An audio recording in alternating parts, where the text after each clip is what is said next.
Isa na namang lalaki na dumayo ng outing partner sa Bagak Bataan. Naku, nalunod pero maswerteng nailigtas mula sa reporter natin na si Danny Comilang, RH37. Hatid niya ang detalye. Danny.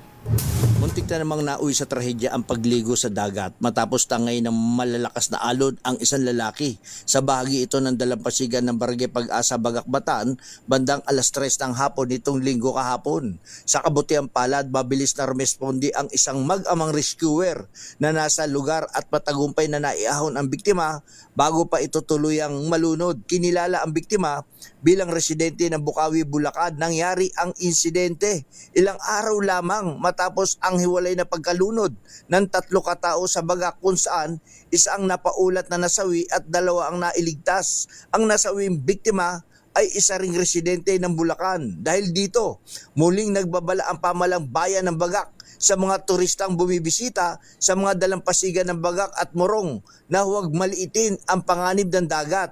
Pinapayuhan ang publiko na manatili sa ligtas na bahagi ng baybayin, sundin ang mga paalala ng lifeguards at mga otoridad at iwasan lumangoy kung nakainom ng alak o hindi pamilyar sa kondisyon ng karagatan.